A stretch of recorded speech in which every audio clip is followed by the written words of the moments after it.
Hegde mega fertility camp మా యొక్క అన్ని బ్రాంచుల్లో అపాయింట్మెంట్స్ కొరకు సంప్రదించండి 8880747474. ఇట్స్ గుడ్ క్వశ్చన్ అండి. అంటే నా లిమిటేషన్స్ ఎక్కువనే నాకు. ఒకటి, first of all I was an introvert. అసలు ఎవరితోనూ మాట్లాడేవాడిని కాదు. ఇప్పుడు కూడా తక్కువే మాట్లాడటం. 10 మందిలో బాగా క్లోజ్ అయితే తప్ప నేను మాట్లాడలేను అసలు ఫస్ట్. అదొకటైతే dance, I'm not great in dance, I'm not great in fights. Amitabh Bachchan also is not a dancer. Yeah, అది ఇప్పుడు అట్ట తీసుకుంటే I'm super success today. Forget about hero. Hero అనేది ట్యాగ్. హీరోగా అగ్రీడ్ అయిపోయింది, నా మార్కెట్ అయిపోయింది అక్కడికి. But I'm doing much better. Will come to that later. But నా లిమిటేషన్స్ నాకు ఉన్నాయి. అండ్ నాకు అంటే ఇండస్ట్రీలో కలిసి మెలిసి అందరినీ కలవటాలో లేకపోతే అంటే జనరల్గా ఏంటంటే ఒక్కొక్కసారి మర్చిపోతాం మనం పలానాడు ఉన్నాడని. కలుస్తూ ఉంటే ఓకే ఉన్నాడుగా పెట్టుకుందామని ఇది ఫాలో అయిపోతుంది ట్రెండ్. సో అది కూడా నాకు తక్కువ ర్యాప్ మెయింటైన్ చేయటం అనేది. All these reasons. And I don't know, I'm an artist అండి first more than a hero. ఇప్పుడు నాకు సాటిస్ఫాక్షన్ లెవెల్స్ ఎక్కువ మామూలుగా లైఫ్లో, అది ఏదన్నా కానీ. నేనేంటి అమెరికా వెళ్ళి చదువుకుందాం అనుకున్నాను, బట్ ఇంట్లో ఒప్పుకోలేదు. బికాస్ ఈ అమెరికా వెళ్తే మామూలుడు కాదు, 2-3 చేసుకుని వస్తాడు అని చెప్పి అలాగే డౌట్. సో అమ్మ పంపించలేదు. ఒక డ్రీమ్ గాన్. దెన్ స్టడీస్ అంటే నాకు ఇష్టం లేదు అసలు. నాకు చదువు అంటేనే పడదు. అంటే ఒక బంధించి ఈ రూమ్లో కూర్చోవాలి నువ్వు అంటే నేను కూర్చోలేను. నా క్యారెక్టర్ అది కాదు, నన్ను వదిలేయాలి. I'm a free bird. So చదువు పడదు, బిజినెస్ పనికిరాను. సినిమా అసలు ఇంట్రెస్టే లేదు నాకు, అసలు 100% ఇంట్రెస్ట్ లేదు. ఏంటి సినిమా నేను చేసేది, నేను అంత బాగుండనే, నేను సినిమా చేయటం ఏంటి, రాజేంద్ర ప్రసాద్ గారు అబ్బాయి కాబట్టి, సుబ్రహ్మణ్య రెడ్డి గారు, రవి కిషోర్ వీళ్ళందరూ అనేవారు చేయొచ్చు కదా బాగుంటాను అని. జోక్ అనుకునేవాడిని, సీరియస్గా తీసుకునేవాడిని, కానీ ఆశాలు వేస్తున్నారని అది వదిలేశాను. అది అబ్రప్ట్గా ఓవర్ నైట్ మళ్ళీ ఒక డ్రీమ్ వచ్చింది. ఒక డ్రీమ్ షాటర్ అయిపోయింది యూఎస్. ఇంకో డ్రీమ్ వచ్చింది, అది ఇంపాసిబుల్ డ్రీమ్ అయిపోయింది. అప్పుడు ఏమవుతుంది, when you think it is impossible and something possible is happen, already happen అయిపోయింది కదా. సో నా సాటిస్ఫాక్షన్ లెవెల్ అక్కడే వచ్చింది. అంటే చేశా, సాధించా. ఎందుకంటే ఆ హీరో అవ్వడానికి, ఆ ఒక సినిమా చేయడానికి రోజు ఏడ్చా రాత్రులు. ఒక్కడిని కూర్చుని ఏడ్చా, అయ్యో ఇది కూడా రాదు, ఇంకేంటి ఇంకా లైఫ్ లేదు అనే పద్ధతిలో ఒక లవర్ లాగా ఫీల్ అయిపోయాను. సో బట్ అది అయ్యింది. సో ఒక సినిమా కాదు, 130 సినిమాలు హీరోగా, 100 సినిమాలు హీరోగా చేశాను. So why should I be unhappy? Where did I see unhappy happy పక్కన పెడితే where did I lose? I'm not a loser. I would have been a loser. అక్కడ గివప్ చేసి నేను అయిపోయి రిటైర్ అయిపోయి, లేకపోతే ఒక తాగుబోతు అయిపోయి ఇంకోటి డిప్రెషన్లోకి వెళ్ళి ఉంటే I'm a loser. But I one back much more. So I think I'm an artist, so I'm acting. I'm not even a villain. I'm not an antagonist. I'm not a protagonist. I'm an actor. Jagapathi గారు ఎప్పుడు డిప్రెషన్లోకి వెళ్ళిపోలేదా తన లైఫ్లో? వెళ్ళానండి డెఫినెట్గా. అంటే total కెరియర్లో ఒక ఫోర్ టైమ్స్ అయి ఉండొచ్చు. ఫస్ట్ ఒక ప్రొడ్యూసర్ వీడు పనికిరాడు యాక్టర్ కింద అన్నప్పుడు ఒకటి. న్యాచురలీ నా వల్ల ఆస్తులు అమ్ముకోవాల్సి వచ్చింది నాన్నగారు, దట్ ఈస్ వన్. అది కూడా యాక్చువల్లీ నిజం చెప్పాలంటే ఎక్కువ ఫీల్ అవ్వాలి. అదేంటో ఫ్లోలో అట్లా అయిపోయింది. జనరల్గా నేను ఫ్లోలో తీసుకుంటాను, నేను టైం నమ్ముతాను, అది పద్ధతిలో తీసుకెళ్తుంది. ఏదైనా టైం అంటాను. ఇప్పుడు గుడ్ టైం రన్నింగ్, అందుకని బాగున్నాయి నా సినిమాలు. సో బ్యాడ్ టైం అప్పుడు బ్యాడ్ టైం రన్నింగ్. ఆ బ్యాడ్ టైం కూడా బ్యాడ్ టైం వస్తుంది, అది అప్పుడు బాగుంది, గుడ్ టైం వస్తుంది. ఓకే, ఇదే పొజిషన్లో నేను ఉండను, నేను వెళ్తాను ఇంకోటి వస్తాడు. సో ఇవన్నీ ఇక నడుస్తూనే ఉంటాయి లైఫ్లో. అన్నీ సీరియస్గా తీసుకుంటే కుదరదు. ఎప్పుడు ఐ ఫెల్ బ్యాడ్, టోటల్గా నేను బ్యాంక్రప్ట్ అయిపోయి అసలు ఏంటి నేను ఆస్తి మిగల్చలేదు ఎవరికి, అసలు ఎలా బతకాలి అనే పద్ధతిలో ఉన్నప్పుడు లాస్ట్ ఫ్యూ డేస్ 2011-2012 పీరియడ్లో I was in a very bad state of depression. In the sense అంత డిప్రెషన్ అంటే అందరికీ తెలిసేలా అంత డిప్రెషన్లో లేకపోతే ఇంకోటి కాదు. I use to feel bad అంతే. అంటే మనము మనుషులు పోయాక వాళ్ళ వాల్యూస్ తెలుస్తాయి కదా, వాళ్ళ వాల్యూ తెలుస్తుంది. అంటే వాళ్ళు ఉన్నప్పుడు ఇది చేస్తే బాగుండు, అది చేస్తే బాగుండు అని అనిపిస్తుంటుంది. ఫైనల్గా అప్పుడు చనిపోయాక రియలైజ్ అవుతుంటాం. అలా నాన్నగారి విషయంలో ఏమైనా రిగ్రెట్స్ ఉన్నాయా మీకు? ఫస్ట్ ఆఫ్ ఆల్ అండి, నాన్నగారితో ఇంటరాక్షన్ చాలా తక్కువ, వెరీ ఫ్రాంక్లీ. కాదు, మేము ఆయన బిజీగా విపరీతంగా బిజీగా ఉండేవారు. హార్డ్లీ ఎనీ ఇంటరాక్షన్ ఆయనతో నెంబర్ 1. అండ్ దెన్ ఆయన రిటైర్ అయిపోయిన తర్వాత నేను బిజీ అయ్యాను. సో అట్లా 2 రకాలుగా జరిగింది. ఓకే. రిగ్రెట్ అంటే ఒకటి ఏంటంటే నాన్నగారు ఎంజాయ్డ్ హిజ్ లైఫ్. ఆయన ఏమీ ఎక్కడ వెనకాడలేదు, డబ్బు కానీ ఏదైనా కానీ.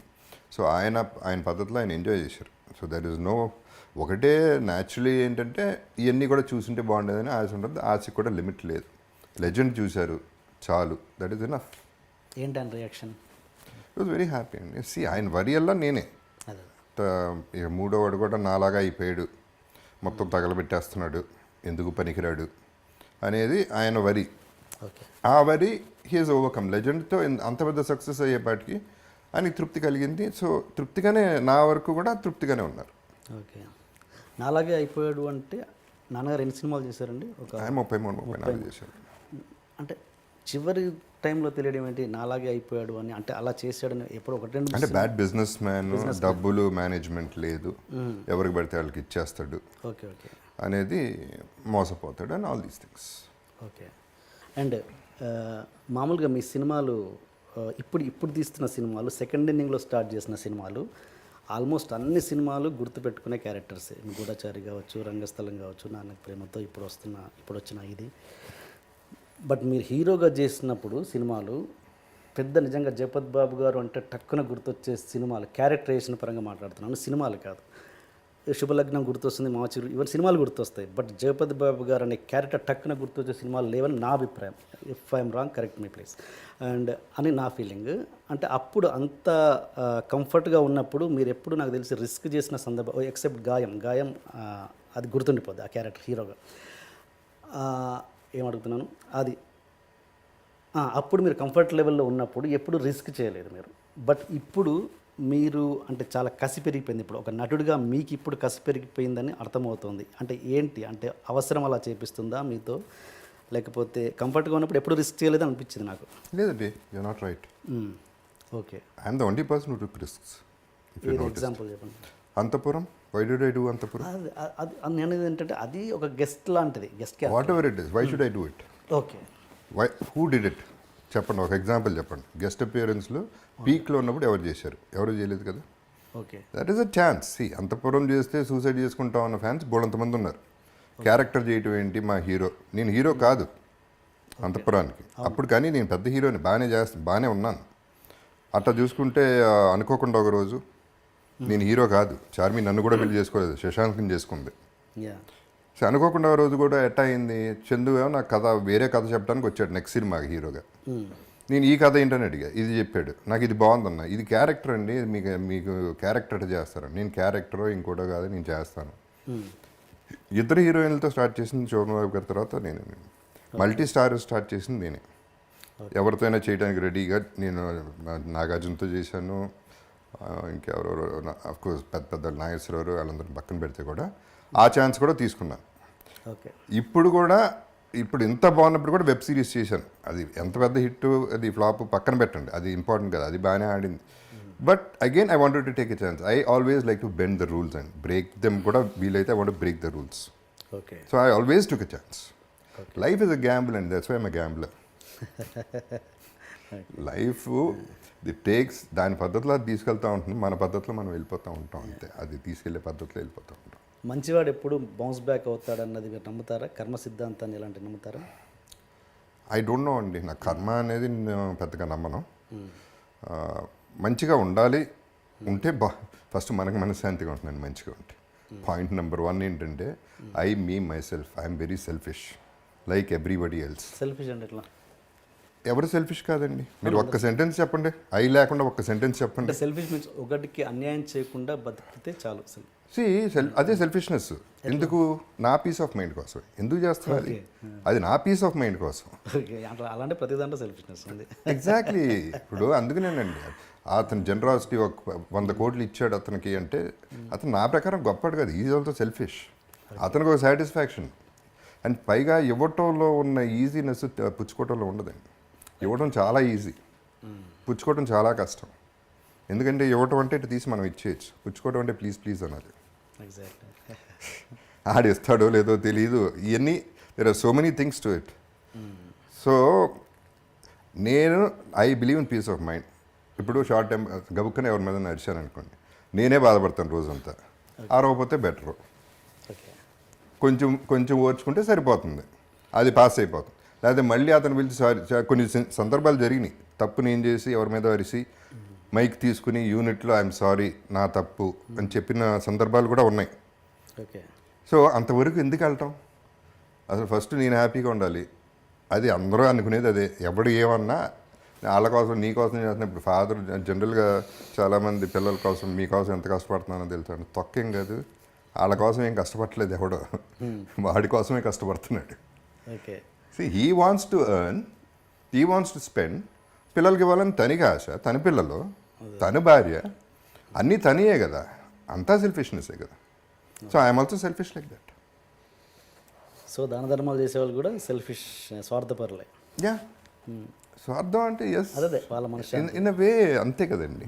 ఇప్పుడు ఏం చేసినా ఎందుకు చేస్తున్నారు, ఎవరి కోసం నేను ఏ క్వశ్చన్ అడిగినా మీరు నా కోసం ఇప్పుడు మీరు నేను ₹1,00,00,000 ఇచ్చానండి, ఎందుకు ఇచ్చారంటే పాపం నేను ఫీల్ అయ్యాను, వాళ్ళు బాధపడుతుండే, నేను కదా ఫీల్ అయింది. సో ఏం చెప్పినా ఒక మీ మై సెల్ఫ్ ఉంటుంది దాంట్లో. ఎగ్జాక్ట్ కొత్త పాయింట్ చెప్పారు. ఓకే సార్, ఇంతకుముందు ఒకటి ఏదో మైక్లో సారీ చెప్పానన్నారు, అదేమన్నా షేర్ చేసుకోగలరా? నాట్ రియల్లీ అండి. అంటే ఒక శ్రీనివాస్ రెడ్డి అనే కెమెరామెన్ ఉండేవారు, ఆయనకి అనవసరంగా lost my temper, I screamed at him in Dubai. Okay ఆ తర్వాత ఐ రియలైజ్డ్ 1-2 days నేను విపరీతంగా బాధపడ్డాను. థర్డ్ డే మైక్ తీసుకుని చెప్పాను. అండ్ నాకు తప్పు చేస్తే మైక్ తీసుకుని చెప్పడం అలవాటు. ఓకే అలవాటు అంటే ఇది తప్పులు ఎక్కువ చేయను, ఎందుకంటే నా కోసమే చేయను, I don't want to make mistakes. అంటే అనవసరమైన తప్పులు అందరూ ఒకటే ఫైనలీ. మీ వీక్నెస్లు మీకుంటే, నా వీక్నెస్లు నాకుంటే. That is no point in being negative. Negativity is a dark thing. ఇదేమో వేరేస్ ఆప్టిమిస్టిక్ ఉంటే ఇట్స్ లైట్ అని చూస్తున్నాం. So let us be happy, that's all. మర్చిపోయాను, ఇంతకుముందు అడగడం మర్చిపోయాను. ఇప్పుడు ప్రతి ఒక్క హీరోకి ఏదో ఒక సినిమా గుర్తుండిపోద్ది. ఇప్పుడు ఈ సెకండ్ ఇన్నింగ్స్ మర్చిపోండి, హీరోగా ఉన్నప్పుడు ఒక చిరంజీవి గారికి ఖైదీ అన్నట్టు రకరకాల, అలా జగపతి బాబు గారికి ఒక సినిమా చెప్పండి, మీకు నచ్చిన సినిమా. గాయం అవుతుందండి. గాయం, ఎస్. ఎందుకు గాయం అవుతుంది? My all time favourite is Anthapuram. Okay but Gaayam అనేది సాలిడ్గా లైమ్ లైట్లో, పెద్దరికం సూపర్ హిట్ అయినా, నాకు చాలా మంచి పేరు వచ్చిన, పెద్దరికంలో సీన్ చూసి నన్ను గాయంలో పెట్టుకున్నా, ఇంత జరిగినా పెద్దరికం నా ఫస్ట్ హిట్ లెక్క ప్రకారం. Okay and it's an excellent film of course. And ఆ తర్వాత గాయం ఎందుకు, నా వాయిస్తో ఆర్జీవి, నా వాయిస్తో ఒక మామూలు ఇన్నోసెంట్ లుకింగ్ పర్సన్ని ఎక్కడో ఏదో ఏడుపు సీన్లో చూసి గాయంలో నన్ను పెట్టుకుని ఒక డెఫినెట్గా సాలిడ్గా ఒక గాడ్ ఫాదర్ని చూపించాడు అక్కడ. ఎస్, ఆ ఇమేజ్ ఎప్పటికీ గుర్తుండిపోయే image. That is why I would say Gaayam. అటు చూస్తే మళ్ళీ లెక్క పెడితే శుభలగ్నం అటు చూస్తే ఎటు చూసినా, but still Gaayam would stand out. And Anthapuram is my favourite అండి, బికాస్ అంతపురం నేనే రిపీట్ చేయలేను. ఆ పర్ఫార్మెన్స్ చాలా కష్టం చేయటం. ఓకే ఇట్ హ్యాపెన్, అది జరిగింది అంతే. ఓకే ఓకే అంతఃపురం అంటే గుర్తొచ్చింది నాకు. కృష్ణవంశీ గారిని అడిగాను ఇంటర్వ్యూలో, ఒక నటుడు తాగి ఒక సీన్ యాక్ట్ చేయడం అన్నది ఎంతవరకు కరెక్ట్ అంటే, ఆయన తప్పే ఉంది దాంట్లో, నేను అంతఃపురంలో చేశాను ఆయనతోటి అన్నారు. అది దాంతో మీరు ఎంతవరకు ఏకీభవిస్తారు? చేసేసాం అంటే ప్రతి సీన్లో ప్రతిరోజు చేసిన పని కాదండి. అదే ఆ షాట్లో ప్రతి షాట్కి టెక్కిలా ఇచ్చేవాను నేను. ఇప్పుడు తాగి అంటే I won't say it's 100% right. Okay, ఇప్పుడు అడవిలో అభిమన్యుడు ఉందండి ఫర్ ఎగ్జాంపుల్, సెకండ్ ఫిల్మ్. అది కొండల్లో చేయాలి, వాటర్లో చేయాలి, అండర్ వాటర్ చేయాలి, కొండలు ఎక్కాలి, జలగలు, ఒళ్ళంతా జలగలు. సో నాన్నగారే హాఫ్ బాటిల్ పంపించేవారు రోజు పొద్దున్నే, తాగేసి రారా షూటింగ్కి అని. ఓకే, బికాస్ కొన్ని సినిమాలు కొన్ని సిచ్యువేషన్స్లో అవి వర్క్ అవుతాయి. ఓకే, ఎందుకంటే ఇప్పుడు ఆ హైట్ 300-400 degrees నుంచి కింద పడి కాలు జారిందంటే కింద పడతాం, కొంచెం ధైర్యం కావాల్సి వస్తుంది. అప్పుడు అంటే అది చాలామంది లేకుండా కూడా చేస్తారు, బట్ అది 100% తప్పని నేను అన్నాను. నేనేం ఇంకేం చేశాను, రేపులు చేశాను, మర్డర్లు చేశాను, తాగాను అంతే. అంటే ఒక ప్రొఫెషన్ అంతఃపురంలో ఆల్ దాట్ ఇప్పుడు ఇన్హిబిషన్స్ అన్నీ పోయి ఆ వైల్డ్ ఫైర్లో ఉండేవాడిని ఎప్పుడు. ఓకే, ఏదో చేసేయాలి, ఇంకా వైల్డ్గా ఉండాలి, ఇంకా వైల్డ్గా ఉండాలి, ఇట్ వర్క్డ్ అంతే. ఓకే, నేను సమర్థించుకోవడం అనుకోండి, మరి అది సమర్థించడం అంటారో ఏమంటారో నాకు తెలియదు. 100% రైట్ అని మాత్రం నేను అది మాత్రం అన్నాను, తప్పని నేను అనుకోవట్లేదు. ఓకే ఓకే నేను తాగి కొడితే పోనీ ఏమని చెప్పండి, తాగి అమ్మాయిని ముట్టుకుంటే ఏమన్నా అనండి. నా యాక్టింగ్ నేను చేసుకుని నా పద్ధతిలో నేను పోయాను. ఓకే అంటే నేను ఏంటంటే ఒక నటుడు అనేవాడి వృత్తి ఏంటి, ఒరిజినల్గా బయటికి తీసుకురావడం అన్నది నిజమైన నటుడు లక్షణం కదా, అది తాగి చేస్తే ఎట్లా అన్నది నా డౌట్ అంతే. See, అన్ని సినిమాలు తాగి చేయం కదా. ఇప్పుడు మిగతా సినిమాల్లో కూడా నాకు నంది అవార్డులు వచ్చినాయి, నాకు తాగకుండానే వచ్చినాయి. పైగా అంతఃపురం ఇట్స్ అన్ ఎగ్జాజరేషన్ అండి. జరిగింది 2 సార్లు, అదే అదే అది సినిమా అంతా చేసిన పని కాదు అది. ఓకే అడవిలో మినిట్ జరిగింది. ఎస్ ఇది అంతఃపురం just a matter of fact, stating a fact అంతే. ఓకే అంతవరకే తప్ప అంతకంటే ఏం సీన్ లేదు అక్కడ. ఓకే రోజు తాగితే అయిపోయేవాడిని బయటికి, షూటింగ్లో కూడా తాగితే. అండ్ మీ వాయిస్ విషయానికి వస్తే ఫస్ట్లో అసలు ఇదేం వాయిస్ రా అనే దగ్గర నుంచి ఏం వాయిస్ రా బాబు అనే దగ్గరికి వచ్చింది. అది అంటే చాలామంది బయట కొత్తగా వచ్చిన నటులకు ఉన్న అభిప్రాయం ఏంటంటే సిగరెట్ తాగితే బేస్ వాయిస్ వస్తుంది అనేది ఒక అనుమానం ఉంది. అది ఎంతవరకు కరెక్ట్? మీ విషయంలో అదే జరిగిందా లేకపోతే ఇంపాసిబుల్ కదా? మేబీ కొంచెం ఏమైనా తేడా వస్తుందేమో తప్ప ఇంపాసిబుల్. అది ఎంతమంది సిగరెట్లు ఎన్ని లక్షల మంది సిగరెట్లు కలుస్తున్నారు, అందరికీ సేమ్ వాయిస్ ఉండదుగా. నా అదృష్టం అట్ట కుదిరిందండి అంతే. నాదేమీ లేదు, సిగరెట్లు కాల్చడం వల్ల రాలేదు, నీళ్ళలో సగం మునిగి ఏమీ చేయలేదు, అలా పుట్టాను అంతే. అది అలా వచ్చింది. That's all. బేస్ పెరగడం అనేది కరెక్ట్ కాదు సిగరెట్ వల్ల. డబ్బింగ్ అప్పుడు మొమెంటరీగా మేబీ కొంచెం ఏమన్నా ఒక 5 degrees పెరుగుతున్నావు తప్ప ఓకే వాయిస్ సూపర్గా ఉంటుందంటే అందరు వాయిస్లు బాగుండాలి కదా. అవును ఎంతమంది కాలుస్తున్నారండి సిగరెట్లు?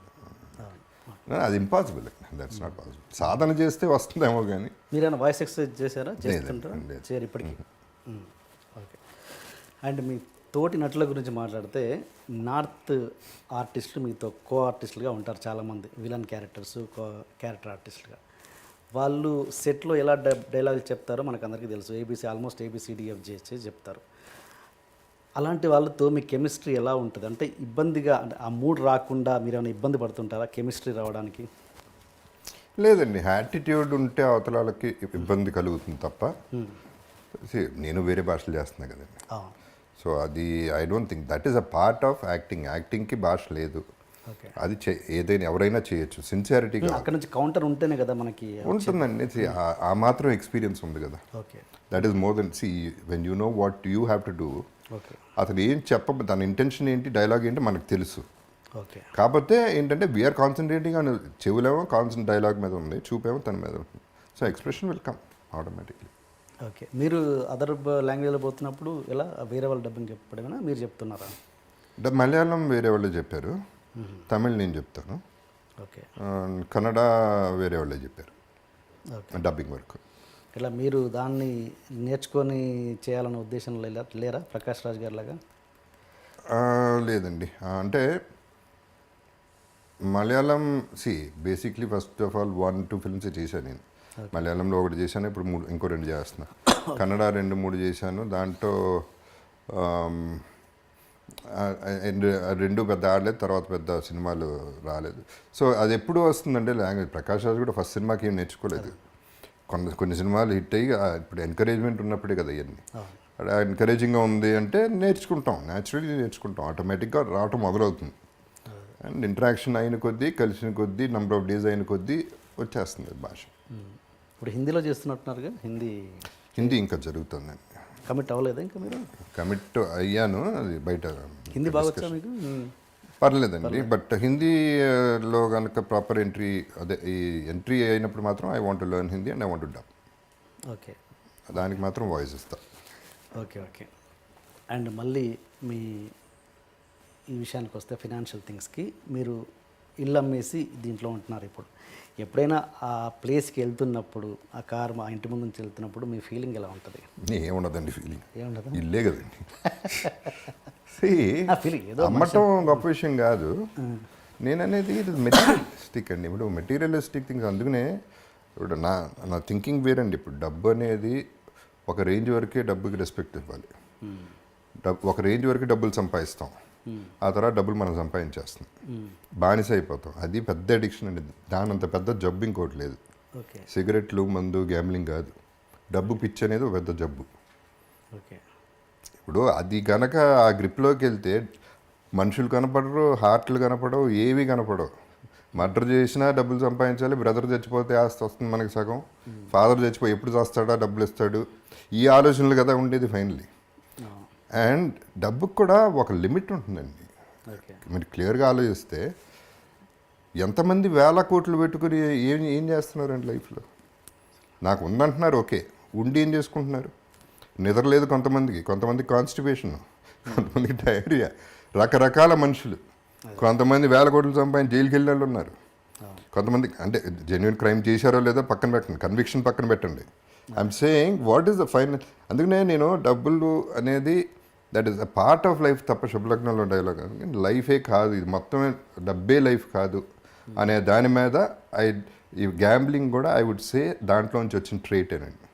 ఓకే. అంటే ఇది నేర్చుకోగలగాలి, ఇవ్వటమో లేకపోతే పోవటం అనేది నేర్చుకోగలిగితే బాగుంటుంది లైఫ్లో. ఇప్పుడు for example I was doing fine అండి ఒకప్పుడు నా car Land Cruiser Prado. That was the best car, ఇండస్ట్రీలోనే బెస్ట్ కార్ నేను కొంది. 3-4 ఏళ్ళు ఉంది.